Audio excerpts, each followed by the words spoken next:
Hello everyone and welcome back to another Black Desert video. So today we are going to be talking about some overlooked beginner tips to making silver in this game. Now, a lot of people probably heard of this game from either their friends playing it or an ad of Black Desert's like, here, play this game, get a bunch of rewards for whatever event is going on right now. And when you think of Black Desert, you probably think of, oh, you're just going to be grinding in circles, killing monsters for 12 hours a day or something. But I wanted to talk about this from a beginner's perspective, and I think things that I would do as a beginner to make silver, and just talk about some stuff that you can do without too much knowledge of the game, and or just how to get like quick started and things you should look at early on. So with that said, I made a little bit of a list of things that I want to talk about. And just keep in mind that while grinding isn't bad, it's actually the most silver an hour in most cases for people. Keep in mind that when you're a beginner, you don't know how to play your class as well. Gear is obviously a difference as well. But like knowing how to play your class is the biggest thing, and a newer player is still learning that. So I wanted to talk about things that give you silver with like very basic understanding of the game. And, that might be actually more silver than grinding at the early stages. So, with that said, in no particular order, I just wrote a list down of various things, is trying out various life skills. Now, number one, what I'd recommend is gathering. This thingy, gathering, is probably one of the strongest life skills in the game, next to like fishing and cooking. But ultimately, all of them are solid in a way, but I would say gathering is probably the most beginner friendly without too much of an investment. Obviously, higher mastery levels and everything mean you make more silver, but as a beginner, this is something you can figure out in about 10 seconds and you start making silver from there without like too much investment. So, gathering. I'm going to show you what I have, and I'm going to show you the tools. Not necessarily how much silver, because that will be different from me to you to literally any other player. All right, so there's 6 different tools in this game for gathering. There's a lumbering axe, which is chopping trees. A fluid collector, gathering bloods and saps. Let's actually go back in order and tell you what it's all about for every single thing. Chopping trees. Collect wood, make various item parts like, a boat or, horse gear or something. They all kind of connect in one way or the other, but lumbering axe is more for self-crafting various things to use for yourself. Whereas collecting bloods and saps from a fluid collector, you can generally sell those straight to the market and get a decent amount of silver, or you could turn it into like elixirs and potions and stuff, like perfumes, and then sell them. But as a beginner, like I would probably recommend gathering stuff with the fluid collector, selling it straight to the market, because you don't know what you're doing with it yet, and that's honestly probably a lot of silver for a beginner who doesn't really know what else to do in the game.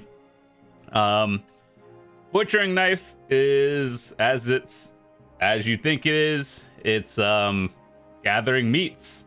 And that's also very profitable, depending on which one you're doing. Tanning knife, a little bit more on the advanced side, because you're going to collect hides and stuff, but you are going to be turning it into something else later on. So it is good silver, but it's not really like beginner silver. Mono's hoe is herb gathering. It's good, but it's not beginner friendly in a way. It's more of like you're going for XP more than silver with this one. So Mono's pickaxe, gathering rocks and, diamonds and whatever else, ores.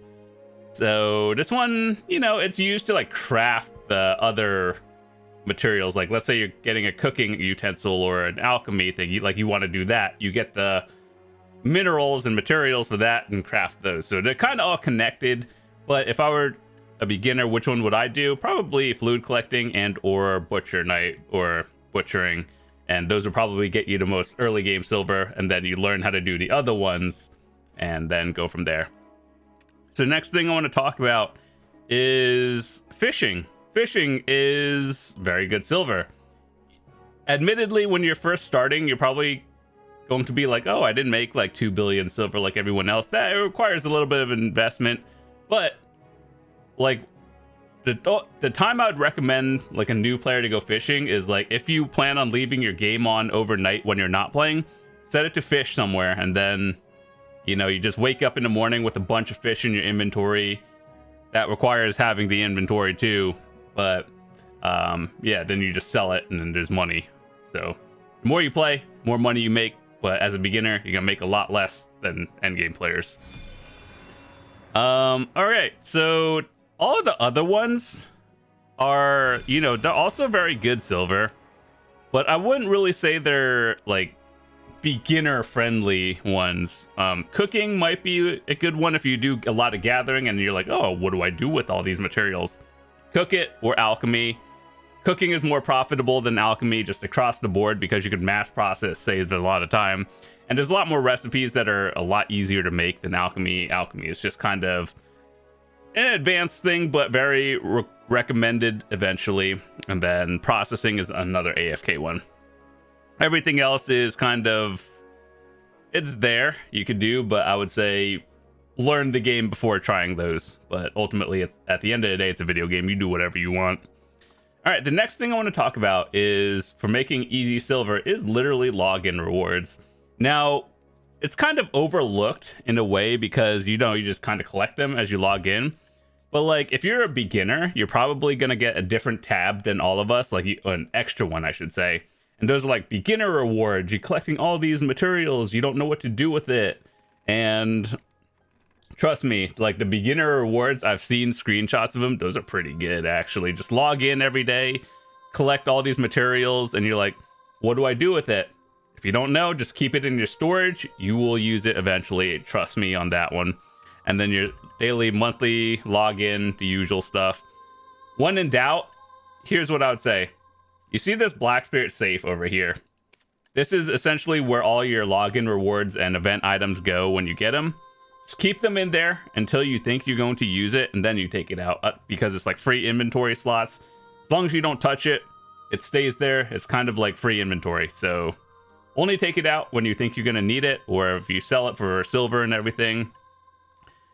Believe it or not, login rewards are actually very good. Like over time they just build up and it's just like, oh, billions of silver.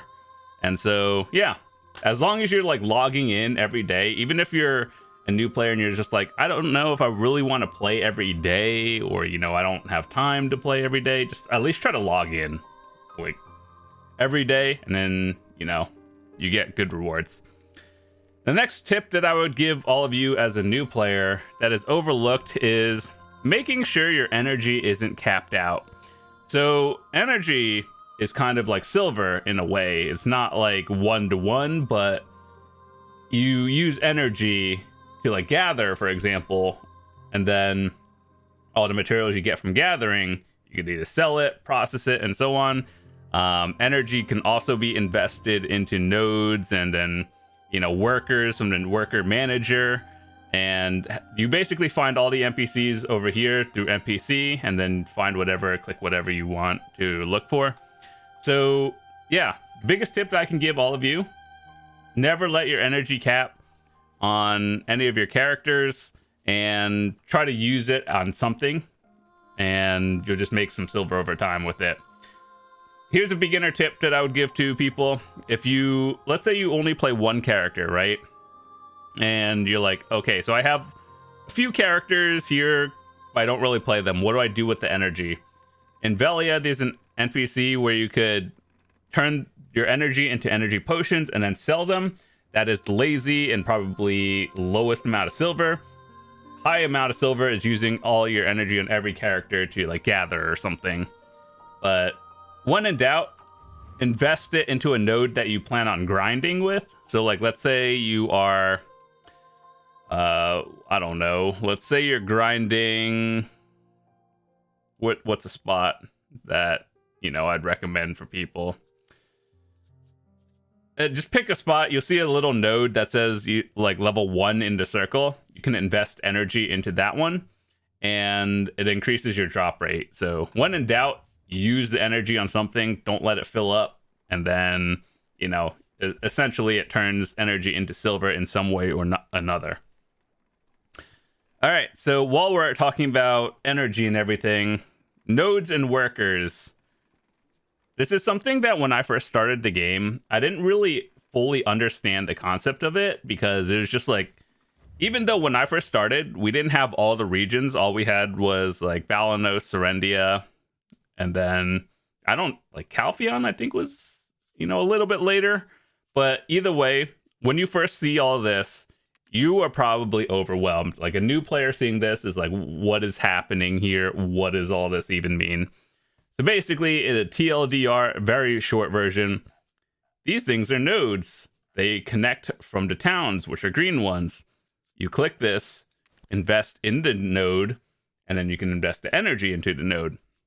Certain nodes, you could put these mini like sub nodes and put workers on them, and then the workers get materials, and then they bring it to the storage, and then you just get materials which you can sell or use at the same time. So basically, as long as you're logged in, get free materials, right? And then in every town, you can go to a work supervisor, and then you could hire more workers and everything, or, you know, contract them and everything. So yeah, that's how you set it up. I have a video talking about my entire node setup. If you're curious, find on the channel or check the description. And I talk about which ones are the most profitable. If you're curious to see, that's a long video. That's like 40 minutes, but I cover everything. So understandable. If you want to watch it and you care, cool. If not, no big deal. But set that up early. That's my biggest tip for all of you guys, because passive income, it adds up over time. And the last thing I want to talk about comes into learning your class and obviously grinding more efficiently. So if you've come to the game and you're like, I enjoy grinding, learning everything, some tips that I'd recommend for all of you is obviously, one, adjusting all of your settings early on. And one thing that I would actually recommend for all of you guys is, you see these like show hide icons. If they're not on by default, turn them on. You want to learn what all these means. Obviously, like back attacks do more damage.